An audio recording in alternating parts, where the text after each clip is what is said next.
आज हम छठ के माध्यम से जिस प्रकृति की पूजा कर रहे हैं, सिर्फ 4 दिन हम प्रकृति की पूजा करने का ढोंग करते हैं और बाकी के 361 दिन उन सभी कार्यों में लीन रहते हैं जो हमारे प्रकृति को विनाश की ओर ले जा रही है।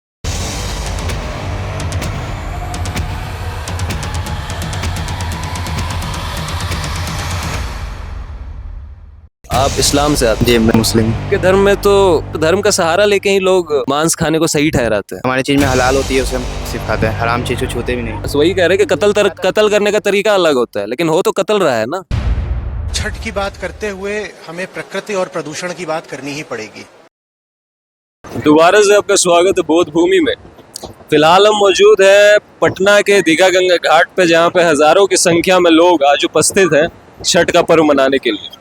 आज छठ का चौथा यानी आखिरी दिन है, जो कि सुबह के अर्घ के साथ समाप्त होता है। जैसा कि आप देख सकते होंगे कि हमारे इर्द गिर्द हजारों की संख्या में लोग आज छठ का पर्व मनाने के लिए आए। लोग यहाँ पे छठ का पर्व मनाने के लिए आए, प्रकृति की पूजा करने के लिए आए। लोग गंगा के पानी में खड़े रहकर उगते हुए सूर्य को अर्घ देते हुए सूर्य से ये प्रार्थना करते हैं कि हमारे जीवन में सुख आए, समृद्धि आए, हम खुशहाल रहे, हमारे जीवन खुशहाल रहे।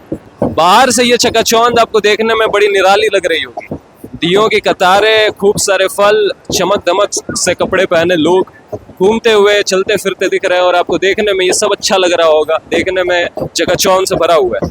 पर जैसे ही हम भीतर जाके सवाल करते हैं तो सब कुछ खोखला सा प्रतीत होता है। आज हम छठ के माध्यम से जिस प्रकृति की पूजा कर रहे हैं, सिर्फ 4 दिन हम प्रकृति की पूजा करने का ढोंग करते हैं और बाकी के 361 दिन उन सभी कार्यों में लीन रहते हैं जो हमारे प्रकृति को विनाश की ओर ले जा रही है। जिस गंगा में खड़े रहकर हम सूर्य देव को अर्घ दे रहे हैं, वही गंगा आज नहाने और पीने योग्य बची नहीं है। उसी गंगा में प्रतिदिन करोड़ों लीटर गंदा पानी, हमारे टॉयलेट का पानी जाता है। जिन सूर्य देव को हम अर्घ दे रहे हैं छठ के त्योहार पर, वही सूर्य देव आज इतनी तेज तपती गर्मी हमारे धरती पर भेज रहे हैं जो असहनीय है। उसी सूर्य की तपिश आज धरती झेल नहीं पा रही है, धरती तप रही है। जिस प्रकृति को हम पूजते हैं आज छठ में, उसी प्रकृति के कोख में पल रहे अन्य जीवों को, बकरों को, मुर्गों को, गायों को, भैंसों को जिंदा काट कर खा जाते हैं। तो ये सवाल मन में आता है कि क्या ये पूजा है या फिर कोई आडंबर?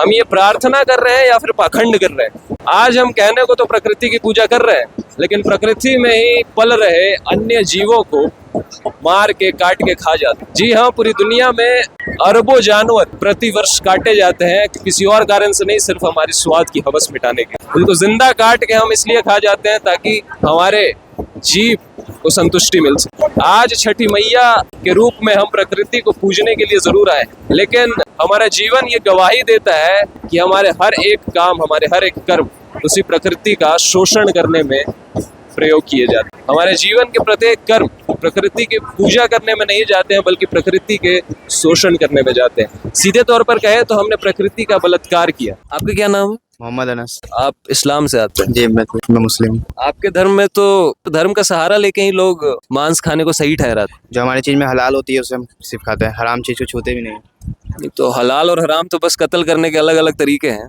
नहीं तो मतलब जैसे कि हलाल चीज, जैसे कि मतलब उतने तो हम भी एजुकेट नहीं पढ़े मतलब अपना, लेकिन जितना बोला गया उतना ठीक है।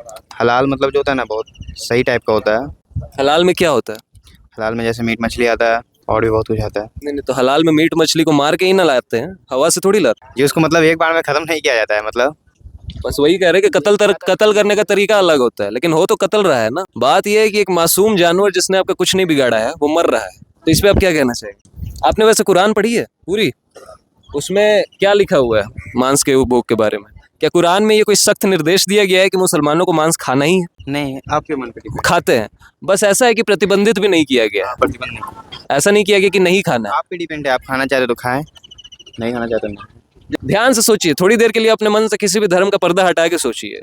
एक जानवर है जिसने जन्म लिया है, हंस रहा है, खेल रहा है, उसका भी परिवार है, घास चर रहा है। उसको आपने पकड़ के काट के लटका दिया, उसका मांस को काट काट के पन्नी में भर के लोगों को बेच दिया किलो के भाव में, और घर जाके उसी को मसालों में, तेल में पका के थाली में परोस के खा गए। कोई देवता, कोई भगवान, कोई अल्लाह चाहेंगे कि एक मासूम के साथ ऐसा हो? क्योंकि उन्होंने ही तो उनको भी बनाया है ना। सोचने वाली बात है, लेकिन हम कभी सोचते नहीं है। हमारे परिवार में बचपन से खाया जाता है, खिलाया जाता है, हम भी उसी के आदी हो चुके हैं, तो कभी मन में ये सवाल नहीं आता। इसमें आप लोगों की भी गलती नहीं है। क्योंकि आप लोगों का माहौल ही जो ऐसा है उसमें कभी ये सवाल करने को प्रेरित नहीं किया जाता है। खाना जारी रखेंगे या छोड़ेंगे? हफ्ते में एक बार खाएंगे, फिर अगले हफ्ते से नहीं खाएंगे। ऐसे ही कर आप सकते हैं। इस चीज को ऐसे समझिए कि हफ्ते में एक बार आप किसी की जान लेंगे। हाँ, ये भी हो सकता है। ये सुनने में बड़ा बेकार लगता है, लेकिन ऐसे कहिए कि हफ्ते में एक दिन नॉनवेज खाएंगे। नॉनवेज बोल के हम उस कत्ल को छुपा जाते हैं, है ना। जब बोलते हैं कि नॉनवेज खाएंगे तो लगता है कि अरे कोई खाने का आइटम। खाने का आइटम नहीं है। आप जिस चीज को खा रहे हैं वो कुछ घंटे पहले चल फिर रहा था, अपने परिवार के साथ खेल रहा था। ये बात मैं छठ के अवसर पे इसलिए कर रहा हूँ क्योंकि छठ में जिस माँ की पूजा करते हैं, प्रकृति की, उसी प्रकृति के ही गोद में पल रहे अन्य जीव हैं ये सब, बकरी मुर्गे। तो हम ऐसा कैसे हो सकता है कि प्रकृति की, पर्यावरण की पूजा कर रहे हैं और इनको काट के खा रहे हैं? ये कोई विशेष धर्म की बात नहीं है, ये मानव जाति की ही बात है, मानवता की बात है। आज हमारा प्रकृति के साथ सही रिश्ता नहीं है, उसी का परिणाम है जलवायु परिवर्तन, क्लाइमेट चेंज। आप सब जानते हैं क्लाइमेट चेंज के बारे में। तो क्लाइमेट चेंज कोई छोटा मोटा मुद्दा नहीं है। वैज्ञानिक कहते हैं कि पूरी मानव जाति विलुप्त हो सकती है क्लाइमेट चेंज के कारण। हमारी जो ह्यूमन स्पीशीज है वो एक्सटिंक्ट हो सकती है। मैं आपसे जानना चाहता हूँ कि क्लाइमेट चेंज का सबसे बड़ा कारण क्या है? ज़्यादा पेड़ को काटना, ये सब। वैज्ञानिक कहते हैं, आंकड़े कहते हैं कि क्लाइमेट चेंज या फिर पेड़ों की कटाई का जो सबसे बड़ा कारण है वो है मांसाहार।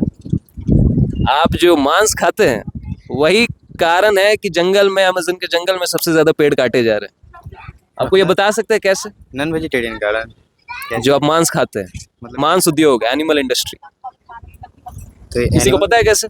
नहीं पता। चलिए मैं बताता हूँ। लेकिन मुख्य रूप से 4 जीवों के मांस खाए जाते हैं दुनिया में।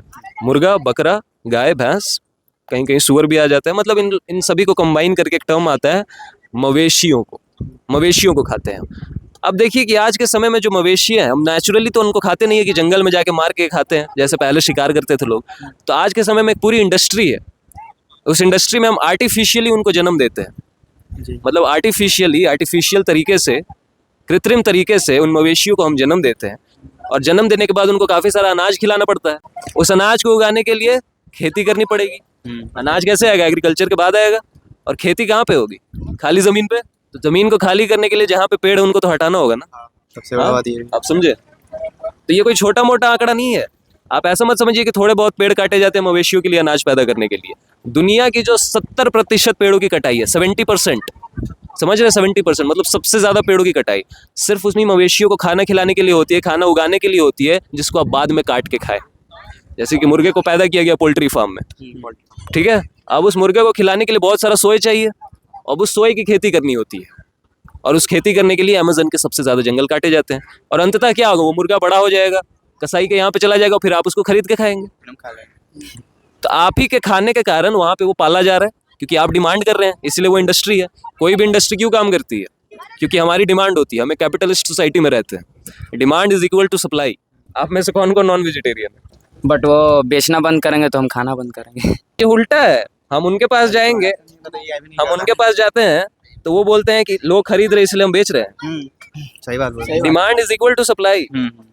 हम नहीं अगर उसके दुकान में कोई जाएगा नहीं खरीदने तो वो पागल तो है नहीं। कोई भी धंधा प्रॉफिट के लिए करता है ना, लाभ के लिए। अब आप खाएंगे नहीं तो प्रॉफिट होगा नहीं, तो इसलिए वो बेचना भी बंद कर देगा। समझे? आप भी खाते हैं, आप भी खाते हैं, आप भी खाते हैं। लेकिन मेरे मांस खाने से अगर इतने पेड़ कट रहे हैं और गर्मी बढ़ रही है, धरती तप रही है, जानवर विलुप्त हो रहे हैं, क्योंकि पेड़ कट रहे हैं तो जंगल बर्बाद हो रहे हैं, तो उस जंगल के जीव जंतु कहाँ जाएंगे? मरेंगे। तो मेरे मांस खाने के कारण इतना विनाश हो रहा है, इससे अच्छा मैं मांस त्याग दूं, क्योंकि मांस के बिना भी तो आप जीवित रह सकते हैं खा पी के। तो जब मांस खाए बिना भी रहा जा सकता है, प्रकृति को बचाया जा सकता है, तो फिर खाना अनिवार्य है। आपके मांस खाने से ये धरती तप रही है और मानव विलुप्त हो सकते हैं, तो फिर आप मांस खाना कम करेंगे या बंद करेंगे? ये कम कर सकते हैं। कम हो जाएगा कम। लेकिन फिर घर में आपके मुर्गा बना, मम्मी बोलेगी आओ बेटा खाओ, तब क्या करेंगे? एक पीस खा लेंगे और क्या। तो वो तो फिर उसी चीज में आप योगदान देते जा रहे हैं। फिर नहीं खरीदेंगे, सीधा गाड़ी से नहीं। किसी चीज को धीरे धीरे कम करना पड़ता है, एक बैग थोड़ी कम हो जाएगा। लेकिन बचपन से कोई चीज इंसान खाता है, उसको तो बोलेगा आदमी कि बड़ा होने के बाद छोड़ दो, तो एक बैग तो नहीं छूटेगा। मतलब आप कह रहे हैं कि समय लगेगा धीरे धीरे। चलिए, तो आप लोगों ने सुना होगा कि एक पति अपनी पत्नी को घर में मारता है तो उसको क्या बोलते हैं? कानूनी अपराध भी है वो, डोमेस्टिक वायलेंस उसको बोलते हैं।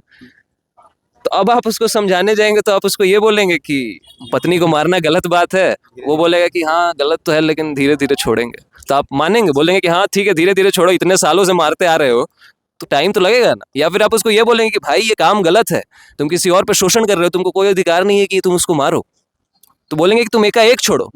एक कमरे में सालों से, हजारों सालों से अंधेरा था, लेकिन रोशनी आने में कितना टाइम लगेगा, एक स्विच दबाना है बस 1 सेकंड। तो ये कोई बड़ा काम नहीं है एकाएक छोड़ना। बहुत लोग हैं दुनिया में जो रोज वेजिटेरियन ही नहीं वीगन बन रहे हैं, सिर्फ मांसी नहीं दूध खाना भी छोड़ दे रहे हैं, और वो सालों साल जी रहे हैं, स्वस्थ जी रहे हैं। और आप तो अभी जवान हैं, जो बूढ़े व्यक्ति हैं 50-50 साल के, वो छोड़ देते हैं एक दिन में, आपका तो अभी उम्र ही क्या है। तो इसलिए आपके लिए और आसान चीज है ये छोड़ना। छोड़ देंगे कोशिश करके। रोड पे जाइएगा तो देखिए 3-4 दिन से चिकन शॉप बंद था, अभी जाइए तो देखिए खुला हुआ, कितना भीड़ होगा। यहाँ से जो लोग गए हैं, कल अभी का हम बात करें, अभी भी होगा। यहाँ से जो लोग गए हैं पूजा करके, जाके अभी खरीद रहे हैं, क्या बोल लीजिएगा अब इसके बारे में? पाखंड, आडंबर, अंधविश्वास, ये सही मायने में धार्मिक भी नहीं है। इनको एक हमारे बहुत ही पढ़े लिखे व्यक्ति द्वारा एक टर्म इनको दिया गया है, लोक धार्मिक। ये असली में धार्मिक नहीं है, वास्तविक धार्मिक नहीं है, रियल हिंदू नहीं है, ये फेक हिंदू है, लोक धार्मिक है, सिर्फ दिखाते हैं, दिखावा का। आने वाले समय में न गंगा बचेगी न सूर्य बचेंगे। आने वाली पीढ़ी हमसे सवाल करेगी कि पापा दादा आप तो सूर्य की पूजा करते थे, फिर आज क्यों लोग गर्मी से तड़प तड़प के मर रहे हैं? आप तो गंगा की पूजा करते थे, फिर आज क्यों लोग प्यासे मर रहे हैं? आने वाली पीढ़ी जब भूखे प्यासे और गर्मी में तड़प तड़प के मर रही होगी तो हमसे ये सवाल करेगी कि जब ये धरती तबाह हो रही थी तब आप छठ पूजा कर रहे थे, और जब छठ पूजा कर रहे थे तो ये धरती तबाह क्यों हो रही है? क्योंकि छठ पूजा का तो मतलब ही है प्रकृति का बचाव, प्रकृति के साथ सही संबंध। तो आज प्रकृति का ये विकट रूप क्यों देखने मिल रहा है हमें? तो इसीलिए आने वाली पीढ़ी ये सवाल ना करे, ऐसी स्थिति ना उत्पन्न हो, इसी के लिए आज हमें सही जीवन जीना होगा। छठ की पूजा तब तक अधूरी है जब तक हमारे जीवन में परिवर्तन नहीं आता। ये पूजा तभी पूरी होगी जब हम गंगा की तरफ बहना सीखेंगे, सूर्य देव की तरह देना सीखेंगे और प्रकृति के समान करुणा रखना सीखेंगे। लेकिन आज दस्तूर ये है कि प्रकृति में ही रह रहे अपने अन्य जीवों को हम जिंदा काट कर खा जाते हैं।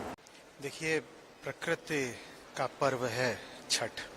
इसके केंद्र में हमारी नदियां हैं, सब जलाशय हैं, सूर्य हैं, हमारा जितना भी पर्यावरणीय धनराशि है वो सब है। तो ये बहुत सांकेतिक बात है कि वो छठ जिसमें प्रकृति को पवित्र मानकर पूजा जाता है, वो ऐसे समय पर त्योहार आया है जब हम भयानक स्तर का प्रदूषण देख रहे हैं प्रकृति में ही। हमारे सारे पर्व बहुत सुंदर अवसर होते हैं कि हम थोड़ा बैठें, समझें, चिंतन मनन करें और पर्व को उसके असली मर्म के साथ मनाएं। सबको छठ की शुभकामनाएं, और मैं चाहूंगा कि सब लोग पर्व को गहराई से समझें। जो सम्मान पर्व मांगता है वो उसको वास्तविकता में दें।